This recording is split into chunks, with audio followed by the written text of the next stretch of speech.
Welcome to the first look at EA Sports F1 25 gameplay. I'm Matt Gallagher. And I'm Alex Jacques. We've got a ton to explore today, Alex. I haven't seen anything yet, but I've heard there's plenty of exciting stuff lined up. Absolutely. We've got brand new reverse racing. It is going to be a blast to commentate on. Let's jump right in. All right, let's pick our team and driver for the first lap.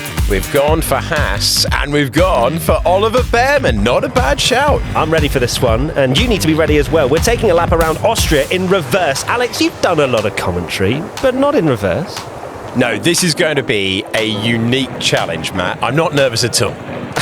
Well, nerves or no nerves, Alex, take us through this. Here come the lights. We're going the wrong way round. We're underway and heading to the final corner of the racetrack first. How strange is this? As we go racing with Ollie Behrman into the final turn, and this is going to change things entirely. Will we get through? Everyone cleanly through. We're climbing the hill into the Jochen Rindt curb, but this is completely alien stuff, Matt. So the studio wanted to spread their efforts to deliver value for players across the board. Reverse tracks allow EA to deliver something a bit more light-hearted, a bit different like we're seeing right now. It's a lot of fun because now we're climbing the hill.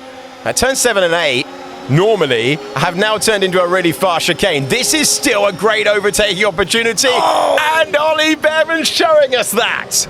So changing the race line and wear throughout the race is complex. EA manages two versions of each track in one file to account for track wear and wet weather drying. It's not just about reversing direction here. Oh, this is a scary corner, but it's going to get even scarier because instead of climbing up, we're plunging downhill. Not to turn 1, but to the final turn on the racetrack. Look at how quick this is, with no escape on the outside if you get it wrong. Can Behrman make another place? He can. Super move, super racetrack, brilliant. Alex, my brain is fried. What have we just watched? It is a completely different challenge, isn't it? But that's really fun. Right, swiftly on to Miami. You'll be glad to know, Alex, this one is the right way around. An all-new LIDAR scanned track to bring the true experience to the game. I'm liking the sound of that. Let's see what it looks like on board. And it's Oscar Piastri heading into the first turn. Been fortunate enough to attend this race on a couple of occasions, and the detail, not only on track, but around the stadium section, really impressive stuff. Stuff that you'd only know if you'd been there. Amazing. So the accuracy is because of the LIDAR. It gives billions of data points, and also by matching the LIDAR data, the sense of speed would also translate closer to what a driver would experience on track. We've even got the cable car on the left-hand side. I love it. But as we come down to the braking zones, this is what's going to make the difference when you are behind the wheel and being passed by Lando Norris initially. Over the bumps, which curbs can you use? Which curbs do you need to avoid?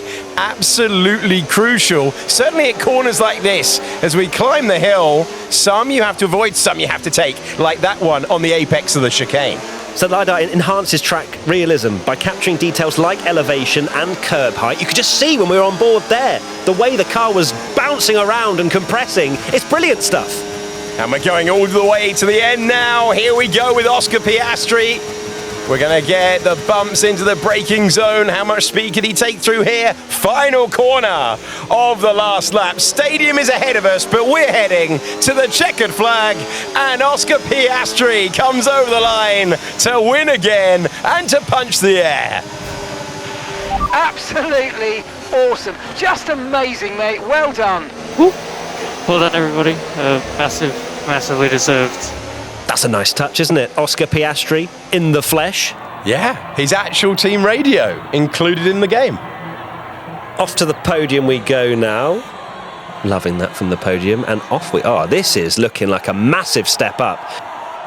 So using Valve Index base stations and a Vive tracker mounted onto a camera rig, EA took the existing podium cutscene animations in Motion Builder and used a plugin which allowed EA to record the tracking data from the Vive tracker. So this gave EA the natural movement that would be expected when a camera operator is reacting to events unfolding in front of them. Hence the step up. It sounds like so much work has gone into it. Now to Silverstone we go. And at the bottom, reverse track with a pit stop. Bring this on. I'm really looking forward to seeing what this place looks like. The wrong way round. We're chasing down Fernando Alonso on board with Isaac Hadjar, and we're going the wrong way round through Luffield Corner, heading into Brooklands, and that is going to make the next part of the track scary quick. It's learning a completely different track the wrong way round. My brain can't really compute what's going on, but we're in the slipstream of Alonso, Alex. Okay, we're heading into what would normally be the opening corners. This is now a massive overtaking opportunity. This is so strange, you know. An iconic circuit, the home of British motor racing, and we're going completely the wrong way round. In fact, we're going into the pit lane right now. Scrub off the speed, and we head into the Silverstone pit lane, past the iconic wing, which is now on our left-hand side. Still getting used to all of this, and it's a straight pit stop race. Hadjar versus Alonso. In goes Alonso, and now we're hitting our marks. Can we jump him here?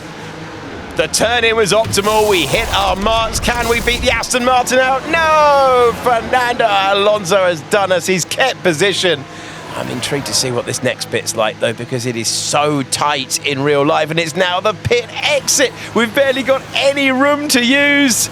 Get rid of the limiter. Here we go, flat to the floor, and rejoin heading into Stowe Corner. But it's now a left-hander, and Alonso's getting away from us. Phenomenal stuff. So the garages in the pit lane have a totally new layer comprising of all bays, pit perches, crew, floor decals, garage signage, pit limits, and exit lights. Everything had to face the other direction and be ordered differently. Oh my word.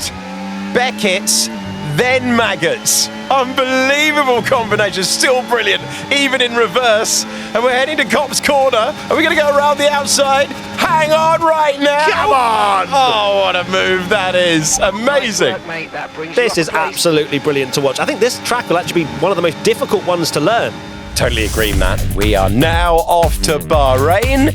We have another LIDAR track, and it means that you can see things like the fan zone that's there in real life on the left-hand side. And we're following Gabriel Bortoletto down to the first turn. There's always bumps down there at the first turn. You can see the suspension is working away as he locks up. He's chasing Carlos Sainz up the hill. That's feeling very recent in the memory, Bahrain Grand Prix, as we head slightly up the hill. The track's undulation is very apparent now and feels authentic overall, especially when you reach turn 5. You get that great whoa moment because you really get to see and feel the elevation as a whole.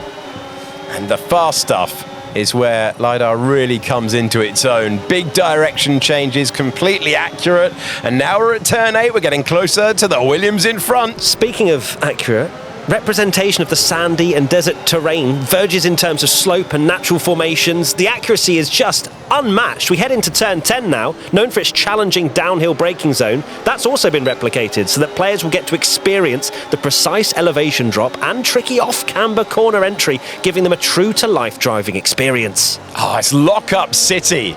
Turn 10, absolutely love it. And now the climb begins again into the fast stuff with Bortoletto leaning on every bump. 13 is such a tricky corner. Look at the suspension working away as he climbs the curb now, and he's chasing all the way to the end of a very familiar racetrack with its abrasive tarmac and its low grip, its high abrasion, and is lining up right now for a great chance to overtake the Williams ahead.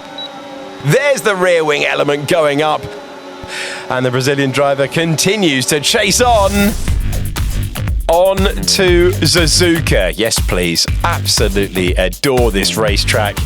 And we are about to find ourselves doing an attacking lap around iconic corners with the LIDAR, more accurate than they have ever been before. This is turn 1 at high speed, and we're working our way into the S's. Look at that on the left-hand side. We got the cherry blossoms. Wonderful.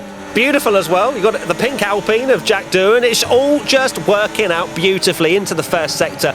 One of the most iconic sets of corners in the entire Formula One calendar. You can feel the car moving around, compressing. It's just brilliant.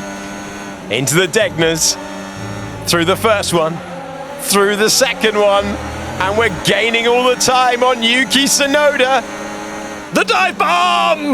The Kobayashi dive bomb move from Jacques Doohan. How about it? Excellent stuff. I'm loving this racetrack with all of the details around here. Spoon Corner is next. Fans watching from the side. More cherry blossom. And around this racetrack, it really is a beautiful place to come. Spot the Cherry Blossom is the game we're playing at the moment. We're in the slipstream of Alex Albon. It's looking beautiful. How's 130R going to be? Albon wants a move. That is a dangerous place to try and overtake. He couldn't make the pass. How about the iconic chicane?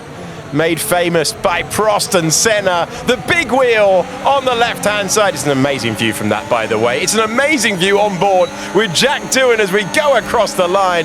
My word, does Suzuka look great? We've gained another place on the way to turn number 1. What a great racetrack. I love that place. Heading to Australia we go now for the Grand Prix, the first race of the season it was this year. And look at that, raining in Melbourne. It's a LIDAR scan track once again, so look for the accuracy. You can see it's a very unique track, it has road markings on it, and you best believe the LIDAR has scanned it all.